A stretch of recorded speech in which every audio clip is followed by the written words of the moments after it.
ब्रूयात् प्रियं ब्रूयात् न ब्रूयात् सत्यमप्रियम् प्रियं च नानृतं ब्रूयात् एष धर्मः सनातनः एष धर्मः सनातनः।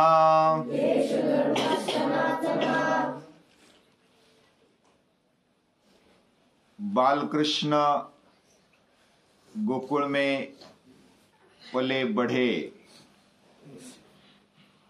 ये जो कहानियां है, यह कहानियां ज्यादा रंजक बनाई गई है भागवत पुराण में। कुछ मिर्ची मसाला भी डाला होगा, लेकिन उसके पीछे का हेतु है भक्ति। हमारी कृष्ण के प्रति भक्ति, प्यार या तो भाव बढ़े,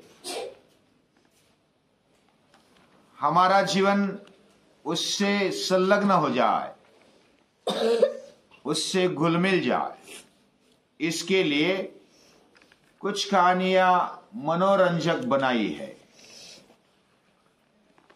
कभी कभी समझ में भी नहीं आता होगा कि ऐसा हुआ होगा या नहीं होगा, लेकिन फिर भी हमारे मन को ट्रेनिंग देने के लिए मन को कोई आलंबन, अच्छा आलंबन चाहिए, और वो कृष्ण के जैसा कुछ भी आलंबन इस दुनिया में नहीं हो सकता। कृष्ण हमारे आदर्श है, फिर भी उनका जीवन व्यवहार हमें बुद्धि से समझ करके, हृदय से, भाव से समझ करके हमें आचरण में लाना चाहिए। भागवत पुराण ये भक्ति के लिए प्रधान माना जाता है, उसमें ज्ञान भी है। ज्ञानियों की भी परीक्षा होती है, विद्यावताम भागवते परीक्षा, ऐसा बोला जाता है। और वो भक्ति का ग्रंथ है ही, नारायण पर ग्रंथ बोला जाता है। लेकिन वो इतिहास जैसा नहीं है, वो कहानियां है। हरिवंश जो पुराण है वो इतिहास जैसा है, उसमें कोई ज्यादा मनोरंजन नहीं है। जो वास्तविकता में हो सकता है वही उधर दिया है, उसको इतिहास मानना चाहिए। और वही बुद्धि को समझ में भी आता है। जैसे कृष्ण का जन्म हुआ और रात में वसुदेव ने यमुना पार करते हुए जो मनोरंजक कहानी सुनाई जाती है,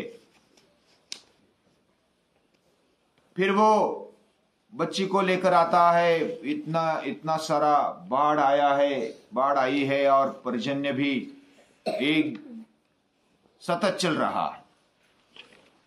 इसमें ये हुआ, और इतनी देर तक क्या हुआ। लेकिन ऐसा नहीं, हरिवंश पुराण में ये दिया है कि उधर के जो सिपाही थे और लोग थे मथुरा के, वो ऊब गए थे।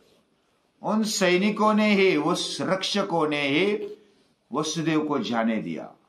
और तब तो नंद राजा मथुरा में आए हुए थे, और उधर आए हुए थे, उनके स्थान पर पहुंचा दिया, और नंद राजा को बोल दिया कि जल्दी से मथुरा से निकल जाओ और गोकुल में चले जाओ तो पता नहीं चलेगा।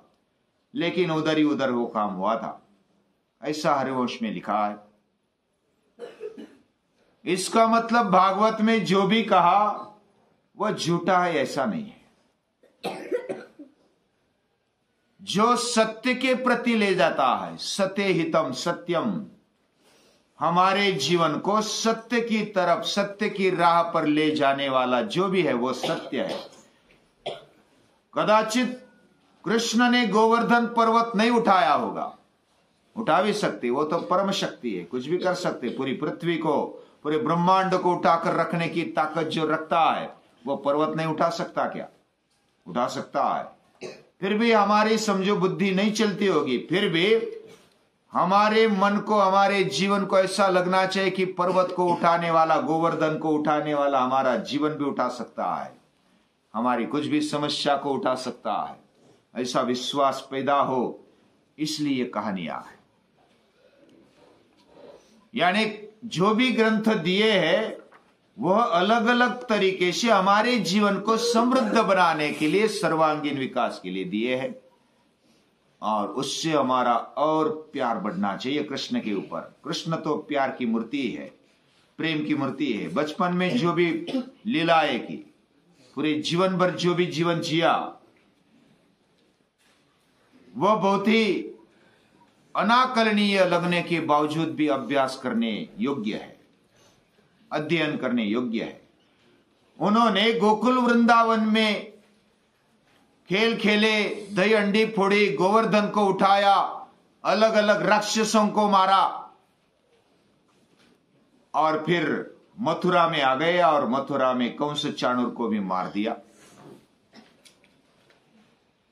ऐसा पराक्रम बचपन में ही कर दिया, लेकिन विधिवत उनकी पढ़ाई नहीं हुई थी।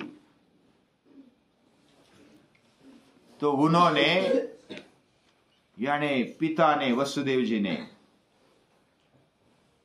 उपनयन संस्कार किए, विद्यारंभ संस्कार किया। उपनयन संस्कार करते हुए उनको सांदीपनी ऋषि के आश्रम में भेज दिया, बलराम और कृष्ण को। अभी दोनों उस गुरुकुल में रहते, तपोवन में रहते हैं।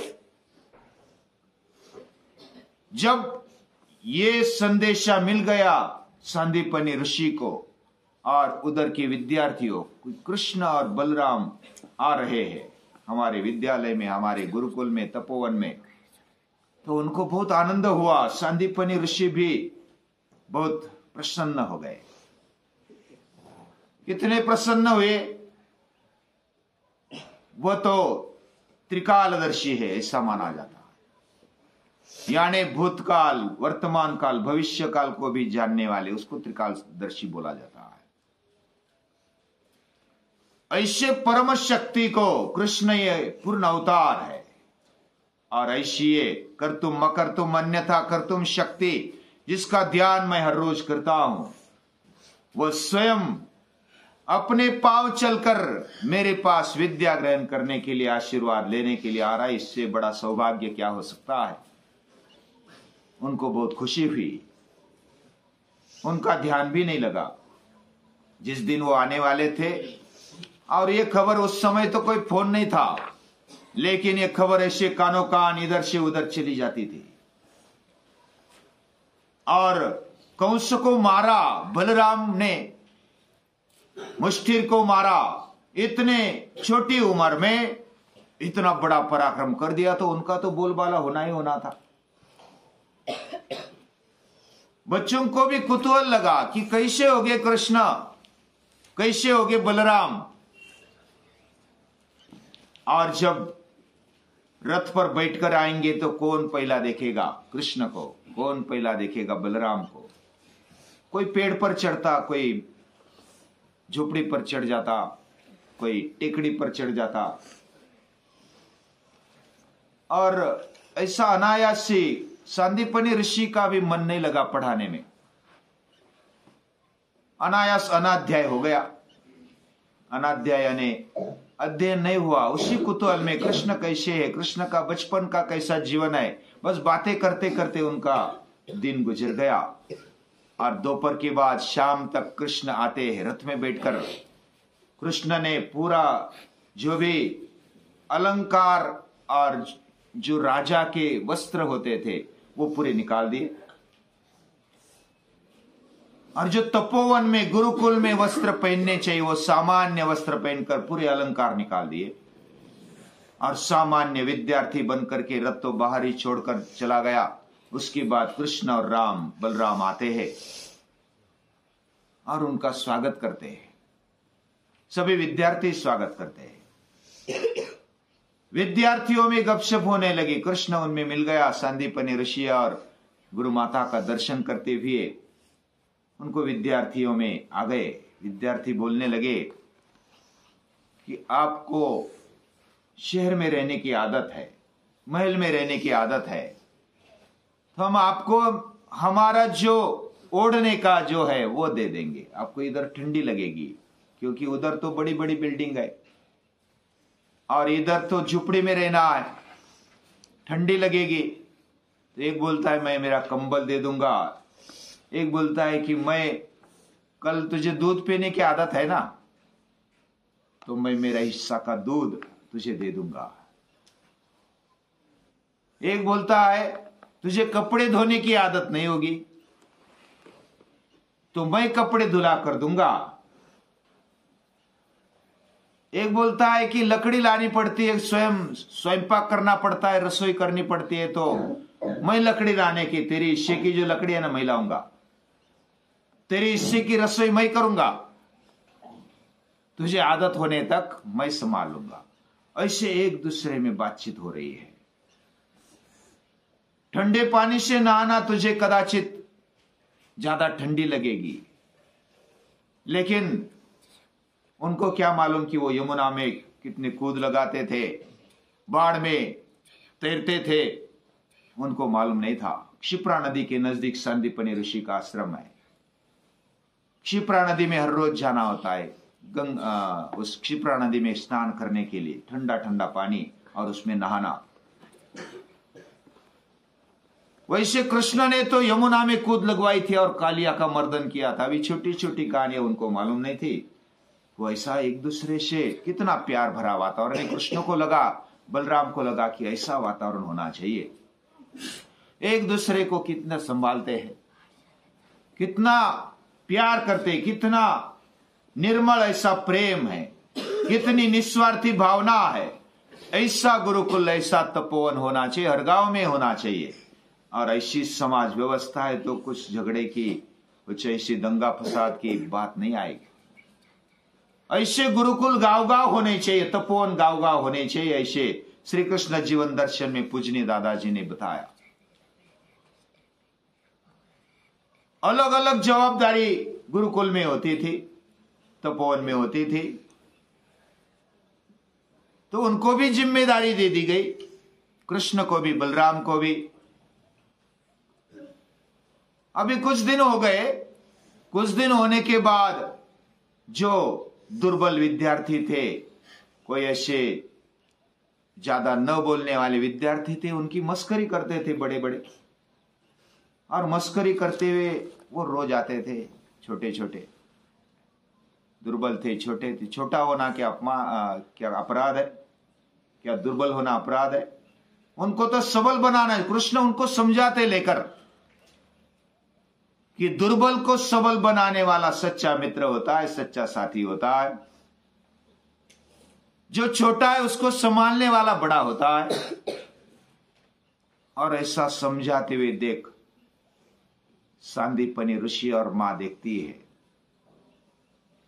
कि अरे मेरा काम तो हल्का हो गया, कृष्ण ने तो बढ़िया काम किया है।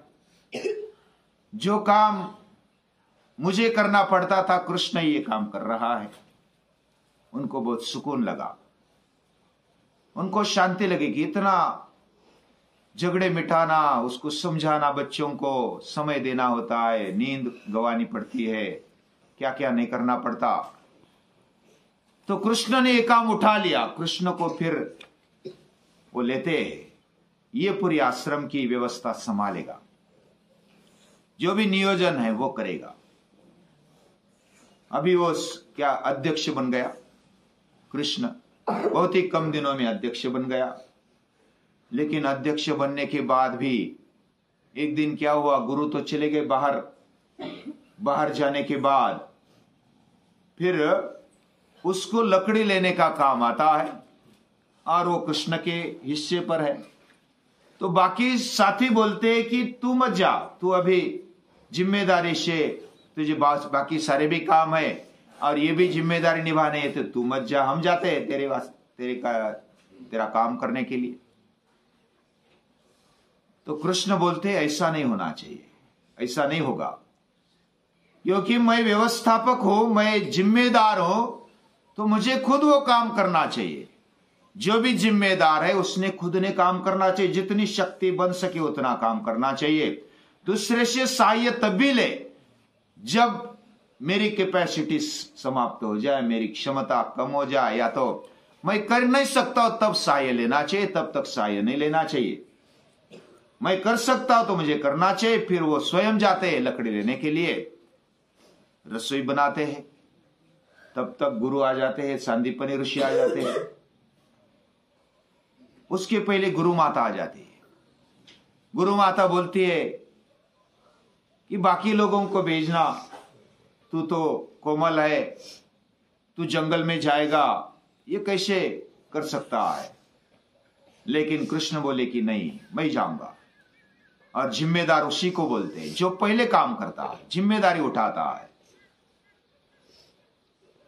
और पूजनी दादाजी बोलते हैं ये जो लाइन है ना, मैं जिम्मेदार हूं, मुझे अपने शक्ति के अनुसार पहले प्रथम काम करना चाहिए, बाकी लोगों को आदर्श देना चाहिए। और तभी सहकार्य ले, जब हम कर नहीं पाते या तो हमारी क्षमता कम पड़ जाएगी, तभी सहकार्य ले। ये सुवर्ण अक्षरों से लिखना चाहिए हमारे नोटबुक में, हमारे घर में। ये बात कृष्ण जब करता है, बहुत ही सामंजस्य भरा वातावरण उस तपोवन में दिखाई दिया। कृष्ण को ऐसा लगा कि ये निस्वार्थ प्रेम, निर्मल प्रेम पूरी दुनिया में खड़ा होना चाहिए, इसलिए तो मेरा जन्म हुआ है। और बाकी लोगों को भी बताया, सभी को बताया, सुदामा है, बाकी सवंगड़ी है, उनको बताया कि हमारा जन्म इसलिए हुआ है कि हम समाज में ऐसा वातावरण निर्माण करें, हम अपने जीवन में लाए, जो समाज में लाना चाहते हैं अपने जीवन में लाए। हमारा हृदय प्यार से भरा हो, हमारा शरीर ताकत से भरा हो, हमारी बुद्धि ज्ञान से भरी हो, अभ्यास से भरी हो। उन्होंने बहुत कम समय में अध्ययन किया है। 14 विद्या 64 कला बहुत कम दिनों में, कुछ महीनों में उन्होंने प्राप्त किए। और ये देखकर सांदीपनी ऋषि बोलते हैं कि तूने कम समय में इतना सारा सीख लिया। और यही तो शिक्षण होता है, जीवन कैसा जीना चाहिए ये अगर आ गया तो बाकी शिक्षण लेने की आवश्यकता नहीं है। जीवन कैसा जिया जाए ये गुरुकुल में, तपोवन में सिखा जाता है। हमारा जीवन समृद्ध बने, हमारा जीवन सक्षम बने, मन मजबूत बने, बुद्धि विवेकी बने, हम स्वयं अपने पैर पर खड़े होने की ताकत रखें। ऐसा जीवन जब खड़ा होता है तो ये गुरुकुल की शिक्षा है, शिक्षण है। तो तेरा तो ये शिक्षण हो गया। वहां के जो विद्यार्थी थे वह अलग अलग शस्त्रास्त्र विद्या भी ग्रहण करते थे। एक तरफ विद्या अध्ययन चलता था, वेदों का, उपनिषदों का अध्ययन चलता था, दूसरी तरफ कुछ शस्त्रास्त्र विद्या, व्यायाम, सूर्य नमस्कार निकालते थे। और शरीर के साथ साथ बुद्धि भी मजबूत होती थी। एक दूसरे में संबंध कैसा रखना, सहजीवन कैसे जीना, ये उधर देखने को मिलता है। आपस में प्यार है, हृदय में प्यार है, ये बातें देखने को मिलती है। तरुण कैसा होना चाहिए ये आदर्श कृष्ण ने रखा है। आषोडशाता सप्ततिर यौवनम, 16 वर्ष से 70 वर्ष तक युवानी है। आज तो 50 साल के हो गए तो बूढ़े बन गए, ऐसा। आज तो छोटे छोटे विद्यार्थी भी या तो बालक भी बूढ़े बन जाते, यानी कुछ करते नहीं, मायूस रहते, आलस्य से बस सोए रहते, वो बूढ़े ही है। 10 years ओल्ड यानी अगर हिंदी में भाषांतर करेंगे तो 10 साल का बूढ़ा, ओल्ड यानी बूढ़ा, 20 साल का बूढ़ा, 20 years ओल्ड, ऐसी आज की परिस्थिति है। लेकिन आषोडशाता सप्ततिर यौवनम, 16 साल से लेकर के 70 साल तक युवानी है, ऐसे हमारे शास्त्रकार कहते हैं। युवान कैसा होना चाहिए ये कृष्ण ने बताया। कृष्ण बाकी लोगों में स्फूर्ति भरते, जिधर भी कृष्ण जाते बस उत्साह है, प्रसन्नता है, सभी को आकर्षित कर लेता है। सभी के मन में उमंग है, सभी के जीवन उत्साहित दिखाई देते, प्रसन्न दिखाई देते। ऐसा जीवन पूरे गुरुकुल में दिखाई दिया। वो बोलते हैं कि युवाश्चात साधु युवाध्याय का 33 उपनिषद का पाठ, युवाश्चात युवा होना चाहिए। कैसा? साधु यानी सज्जन होना चाहिए। साधु यानी शुद्ध अंतःकरण वाला और निर्मल मन वाला होना चाहिए। ऐसा सरल प्रामाणिक युवान होता है। युवान कैसा होना चाहिए?